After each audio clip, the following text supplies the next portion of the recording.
Hello, everybody. My name is Alisha. I am a graduate from Bucknell University. I graduated in 2020 with the Bachelor's of Art in Political Science. I am currently working in defense and national security, but previously I worked in geopolitical consulting. I've done a lot of campaign work, and I've also done various government level internships across Congress, federal agencies, state agencies, some now defunct. The Board of Equalization in California is now defunct, but I used to intern there. So I have been across a lot of situations where I was speaking to or giving presentations to smaller crowds, whether those were seminars like this one or just campaigning and training those campaign volunteers that we had. We would ultimately at Get Out the Vote days have dozens of people coming in to support our operations. And of course, all the perfunctory sort of class presentations and the little speaking engagements that I did throughout university and high school. So now I'm here to talk to you about speaking and how to be a successful speaker, particularly if you are just new to speaking in public. It can be daunting, but it's an incredibly important skill, as are all communication skills across writing, reading, and being able to understand what you're reading, and of course, then speaking to groups of people. The topic of this presentation is going to be public speaking. As I mentioned, it's incredibly important to be an excellent public speaker, and public speaking does not necessarily mean giving grand speeches in front of the Washington Monument. Speaking does not necessarily mean that you are speaking to audiences in the hundreds or the thousands. Sometimes it's just a couple dozen people. Sometimes it's fewer than a couple dozen people. Nonetheless, it is daunting every single time, specifically with smaller audiences when you are more known to them and you know who you're speaking to. It can be easier to tailor, but nonetheless still difficult to approach as you feel the pressure of giving this speech that you are prepared to. But it's an important life skill because communication in general is going to see you through so many different situations in life, whether it's being able to communicate what you're trying to say or understanding how to convey what you're thinking to someone who has a different perspective on things. It's incredibly necessary that at some point you master the skill. So there are broadly what I would say two elements of being a successful speaker. And within these two elements, there are a bunch of different subsets of skills. So I'm going to break it down to make it a little bit easier to understand. But ultimately, your broader goal, especially in the beginning, is going to be finding your own voice and being able to tailor it to whatever audience you're speaking to. So the first element of being a great public speaker are the practical sets of skills, sort of the basic necessities that you have to pay attention to in any sort of engagement. This includes length, tone and diction, and practicing, just improving your comfort level up to the day of. And the second element of being a great public speaker that you have to pay attention to, this goes more towards finding your own voice. This is the sort of nitty-gritty of who you are, who you're speaking to, why you're doing it, and what you're trying to convey and what they want to hear. So the first element of this is your own voice, mastering your own voice. The second is understanding, completely comprehending your audience. And the third is going to be really having a conclusive idea of what goals you're trying to complete in this public speaking engagement. So we will start with the practical aspects of being a great public speaker. The first one is length.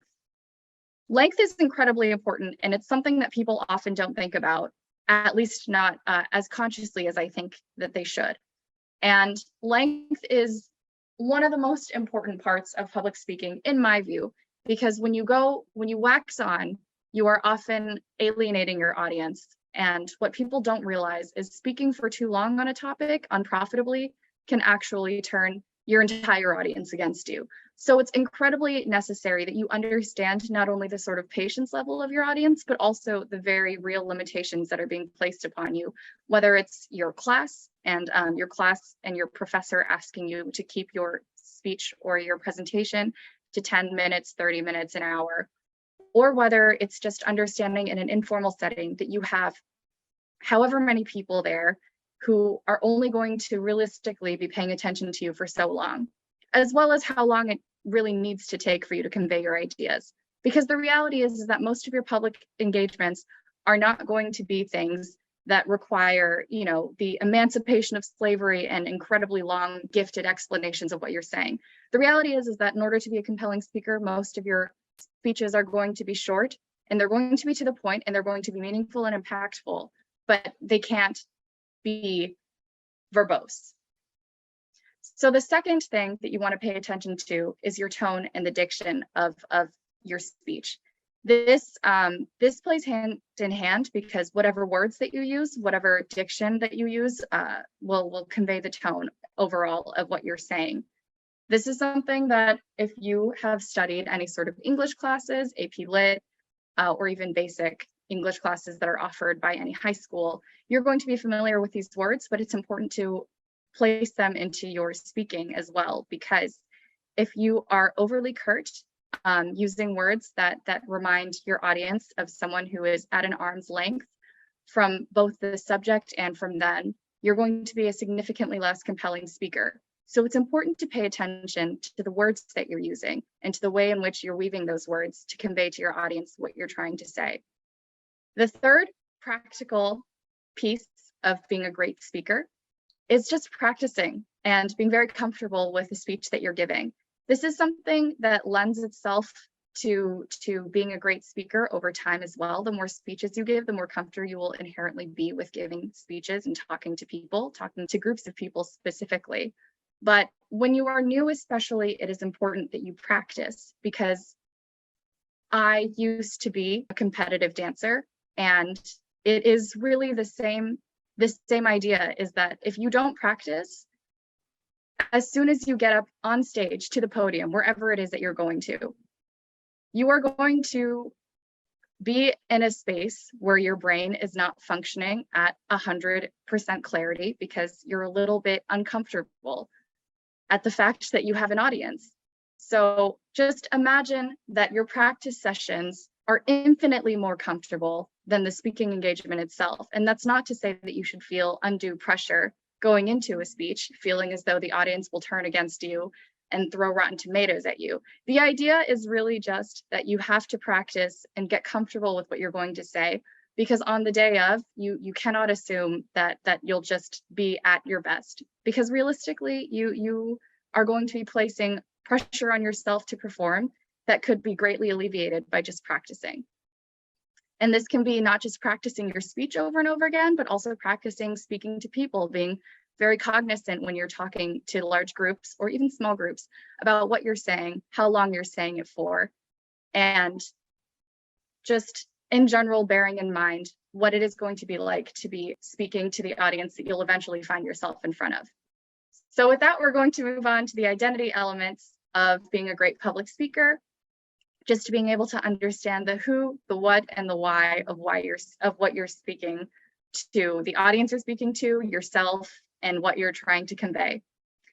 So the first thing, and this is going to be more abstract than the practical elements of being a great speaker, because this is really getting to the core of what it is that you're trying to do and how you're going to do it.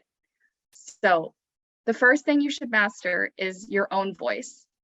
When I first started speaking to people, specifically larger groups of people, I tried to undercut myself with jokes so that it seemed as though I wasn't some sort of an authoritative figure and I could just connect with the audience better.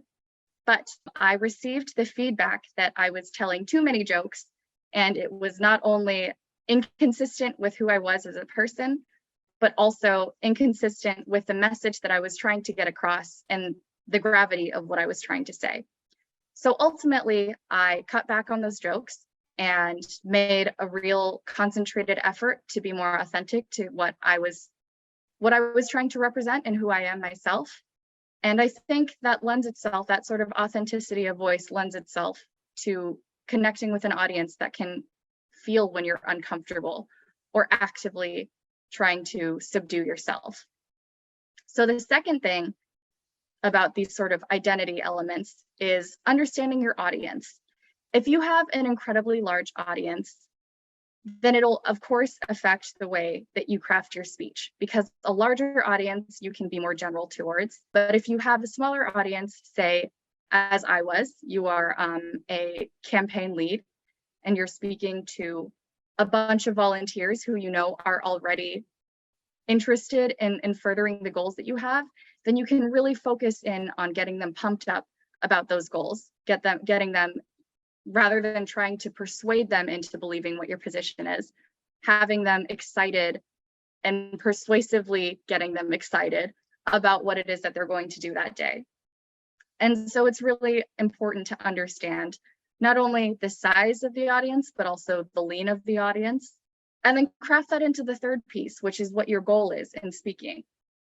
Every time you give a speech, you will have a goal. And this is something that sometimes you will be given. Sometimes people will ask you, as I have been asked today, to talk about how to be a great public speaker. Or sometimes they will give you a relatively clean slate and just say whatever it is that you want to and convey to these kids, these adults, this large group of people, something you're passionate in. And when you have a good understanding of your goal, and you know that, say, to this clean slate, you just want to convey the importance of civic engagement, then you can craft your speech accordingly towards your audience, and also understanding the authenticity of your own voice and being able to convey your goal while staying true to who you are. And all of these things, I believe, and have seen in very, very many venues, across many venues, success for other people, other speakers, having a good understanding of the identity of yourself, your audience, and what it is that you want to convey to people that day, all lends itself to success in giving a speech. So those are broadly the different aspects of being a great public speaker. You should not feel pressure to master any single one of them. I certainly have not. It's important to give yourself space to grow, space to learn. If you look back on old speaking engagements, old speeches or presentations you've given, and you cringe, I always take that as a good sign that you have learned and grown from it and now are a better speaker and not want to repeat the mistakes of the past. So that's the last takeaway. Just a broader takeaway is that if you don't nail it the first time, that is okay. Bill Clinton almost tanked his career because one of his first speeches in a large venue was to the Democratic National Convention, in which he was forced off the stage because he spoke for 30 minutes too long about topics so boring that they were mocked on front pages of newspapers across the country afterwards. But you know what? Look at him now. He is someone who you could never imagine giving a speech that doesn't immediately connect with the audience, despite anything from his past that might give people pause. And so give yourself space to grow. There are many opportunities in the world that you should continue to pursue if you want to get better at public speaking or just get better at being a compelling communicator writ large. One of those ways, I believe, is campaigning or volunteering in leadership positions. I always recommend to people that they should volunteer for any sort of cause that they're really passionate about, whether this is a political campaign or whether it's just working at a homeless shelter and providing food to the poor, while being able to take on a leadership role in those sorts of volunteer positions, because those grow your comfort in front of groups of people that you are otherwise disconnected from, while also allowing you to really hone your communication skills in a leadership position. So the second thing I recommend to people is analyzing speakers in your day-to-day life. And this doesn't have to be listening to the State of the Union address and trying to critique where the president is and is not connecting with you or the audience or conveying his message. This can be simply watching other people give presentations, whether that's in class, whether that's at a parade where, you know, the Warriors just won the NBA championships and they had a parade, and all of those key players were able to give speeches, and understanding where they went right, where they went wrong, and what about them and their audience contributed to those successes or failures will really educate how you can approach speaking and being a better speaker, so that maybe there are some mistakes you can sidestep that others have made that you've seen, or you can take cues from others, other very successful speakers, and learn how to be better without yourself having to practice quite as much as they have. So the third thing that I really recommend to people is reading a lot, writing a lot, and communicating a lot, and doing all of these things very mindfully and intentionally. I think something that has been a real game changer for me in terms of communicating with others and being able to craft compelling speeches or being able to speak to people in a compelling way has been poetry, because I am a huge lover of poetry, not only reading, but also sometimes dabbling in writing my own angsty poetry. And I think the way in which poetry forces you to really deeply consider the impact of your words has changed the way that I approach communicating. But I don't think everyone needs to do this with poetry. I think this is something that anyone can learn from any day-to-day reading or writing or communicating, whether that's reading the newspaper and saying to yourself that this is a particularly compelling columnist, or whether that's writing a blog post and really honing your own ability to convey through this blog post to whatever audience that you're speaking to a message that sticks. And that can also be something that you take to communicating with your friends, communicating to groups of friends, communicate classmates, and being very mindful about not only your own communications, but about other people's communications to you. So I want to thank you all for listening. I am available to chat to if ever you want to. I'm sure you have people to reach out to in the Civic Leadership USA community, which is incredibly helpful to me and to many hundreds of other students and young people. I'm always here to help, but I hope this has helped you as well. And I just want a final reminder that even though public speaking can be very daunting, and we all get those sweaty palms before speaking in front of large or small groups of people, you are well on your way to being an excellent public speaker. It only takes practice, and to not psych yourself out. We're all rooting for you.